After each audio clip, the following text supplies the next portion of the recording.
To trade or not to trade? That is the question this video will help you answer. You'll learn 6 instructive rules which you can use to make better decisions in this critical aspect of the game. Rule number 1. In general, when you're ahead material, look to trade pieces. Now, a good example of this occurred in a game played by one of my chess students, played online earlier this year. Now here, my student's playing black, and black is up material. Black is an extra exchange, with white having 2 bishops, and black having a bishop and a rook. But the position is complex.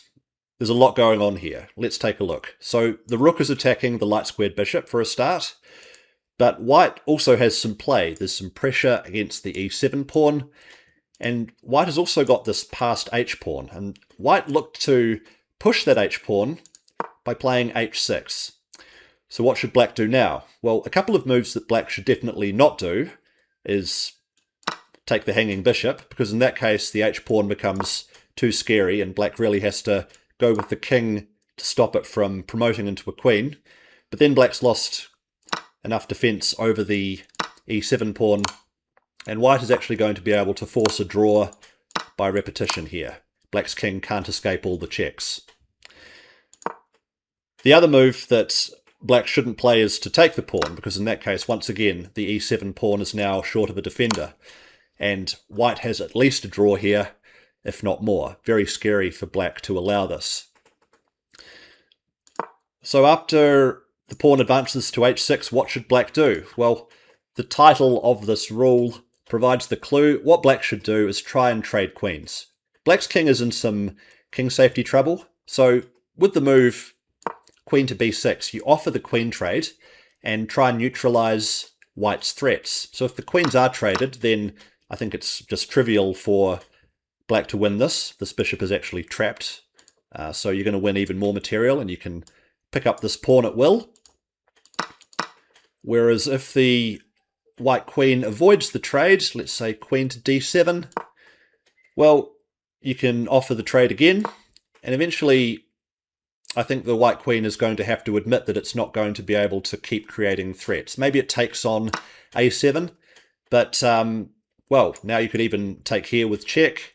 You could take the pawn if you want, just to neutralize that threat, and it's become much easier for black. So remember this rule. When you're ahead material and the position is complex, look to trade pieces, in particular trade queens, if your king is in trouble. If you found that last position to be instructive, then you're going to love what's coming up in the rest of this video. But before we move on, if you're not already subscribed to the channel, do me a favor and fix that. Click the subscribe button so you don't miss out on any of the future chess videos that I'm preparing for you. Now that brings us to rule number 2, which is all about how to use trades to improve your pieces at the end. Our model game here is Van Vliet versus Znosko-Borovsky 1907. It's white to move here, and white played a3, attacking the knight, asking it to move away from its strong post. But what black did here is instructive for a number of reasons. First of all, answering the threat, not by retreating, but by creating a threat of their own, in the form of rook to c8. So now if white takes the knight, well, black will take the bishop, and the queen has improved itself. White, by the way, can't take the queen because that will just lose material. Black is going to win the rook at the end. But even if white doesn't trade queens, the black queen is very strong on the c1 square. Black's got a lot of threats in this position. So that's why, in the game, after rook to c8, white instead castled. And then we got bishop to b5. You can see how black is not backing down. Black is not moving the knight away. Black is first improving their pieces with threats. So now if the knight's taken, it's going to be kind of the same thing. Eventually the bishop will fall at the end, and black has won material. So after bishop to b5, the rook moved away, and now the knight jumped into c2. Now after these trades, what has black gained? Well, black hasn't gained any material, but black has gained a positional advantage in the form of getting the rook to the second rank. This is restricting white's development significantly, and a rook on the second rank, or the 7th rank if you're playing with white, is known to be a powerful positional asset. And it was all done through adhering to this rule, using trades to get your pieces to better squares. Rule number 3 is to trade off the defender of important squares. We'll illustrate this using this position from Wedberg versus Gleiserov 2002, where it's white to move. Let's do an assessment first. Well, I think one thing about this position is the backwards e6 pawn. White would like to be able to target this with, for instance, knight to d4, adding more pressure to the backward pawn. Another move that white might like to play is knight to e5, taking advantage of this outpost. The problem with both of these moves, knight to d4 and knight to e5, is that if white plays them straight away, then black's knight on c6 stands ready to capture. So what white did in this position was simply eliminate this knight, which was guarding those two important squares.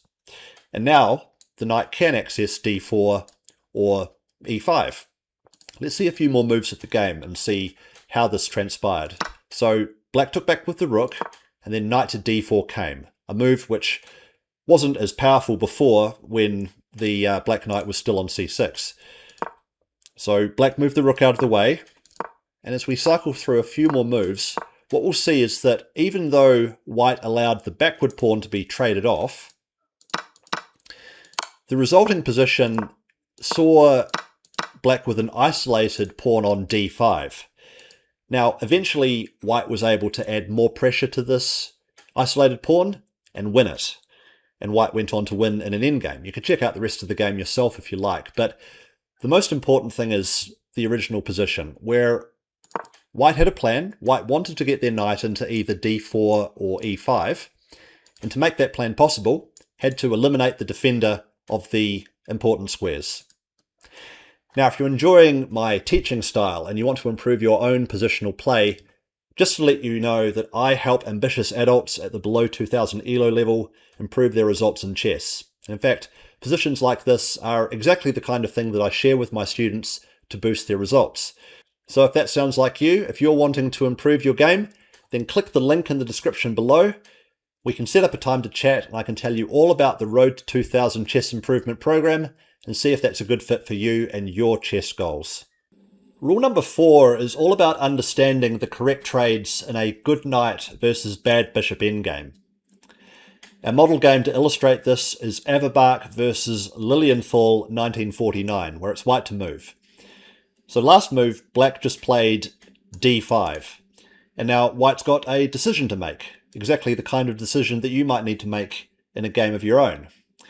So what should white do? Should white capture on d5? Should white allow black to capture next move on c4?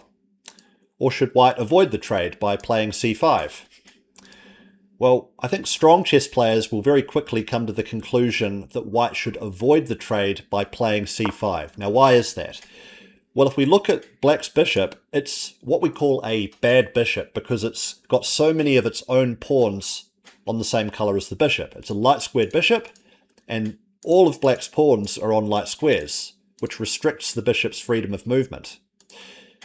If white captures, then the bishop is a bit better. It's got some more freedom of movement than it does if white played the move that white played in the game with c5, because after c5, the bishop can't move, stuck behind its own pawn. Let's see a few more moves of the game, just to see how this plays out, because this knight is going to prove much stronger than the black bishop. So white puts the knight on a dark square so that it can never be attacked by a light squared bishop. We see white bring the rook to the only open file of the board. Just putting their pawns on dark squares, improving slowly, no need to rush. White's got time here with a static advantage. So eventually black played rook to e8, figuring that they couldn't allow white to have control of the only open file forever. But this brings us to the other point of this lesson which I wanted to get across, which is when you've got a good knight versus bad bishop endgame, you should look to trade all the other pieces. So with the trade of rooks, what white is left with is this knight against this bishop, and this knight is going to overpower the bishop in the long term. You can check out the rest of the game if you like, but believe me, this bishop is almost helpless. I mean, it can't move anywhere. It's stuck behind this pawn, it's stuck behind this pawn. It's also responsible for guarding all these pawns on light squares, because the knight has got so much more scope and so much more freedom. So remember this, when you're playing in a good knight versus bad bishop endgame. Well, first of all, recognise that you're in that situation. And then second of all, do what Averbach did in this game, which is when you're given the chance to trade all remaining pieces, go ahead and do it. Rule number 5 is to use trades to create passed pawns. Now, a passed pawn is a thorn in your opponent's side. It makes it very difficult for them to play, especially in the endgame, but also in the middle game. Now, this position comes from one of my own games, which I played online in 2022. I was rated around 1700 at the time, so this was quite early in my own chess improvement journey. So, Black played b5, and I had the opportunity here to create a passed pawn, which I didn't take. In the game, I captured a takes b5, Black took back, and then I brought the rook into a6, which is a different type of positional win, targeting this backward pawn on d6. But after these trades, it's not like I've got very much here. Some pressure against d6, but Black's able to defend. So what I should have done instead, back after Black played b5, what I could have done was take the other way, take with the c pawn. Now, after Black naturally takes back, I can create a passed pawn by advancing to a5. And not only am I going to get a passed pawn, I'm probably going to get a protected passed pawn by playing b4 next.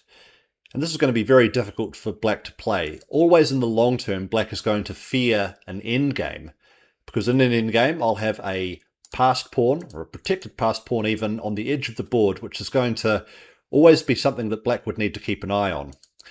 So remember this, look for opportunities to create passed pawns, even in the middle game.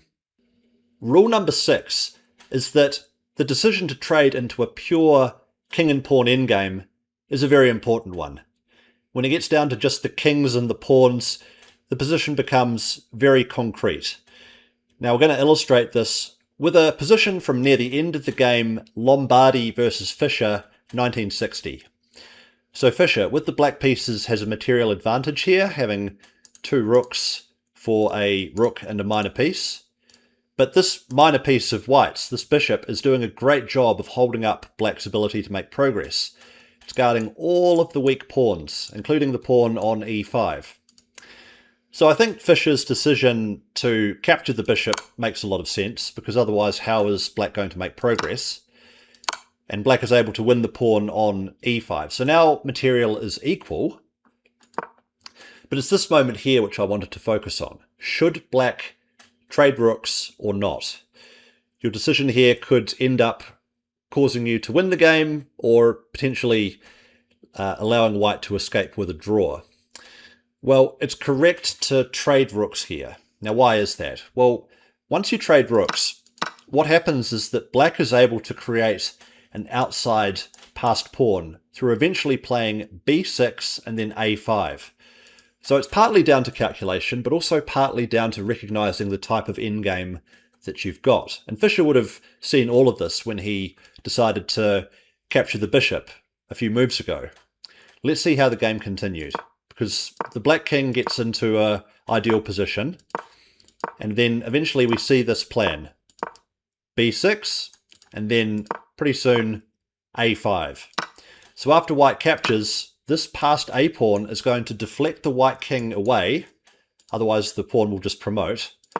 And we get this well-known situation where the enemy king is deflected over to one side of the board, allowing your king to go over and win all the pawns on the other side of the board. And in this position, white resigned. So remember this, that when you have the decision to trade down into a pure king and pawn endgame, you need to calculate further ahead. You also need to recognize the type of endgame pattern that you've got on the board. Both are important to becoming a strong chess player and making good decisions about trades in the endgame.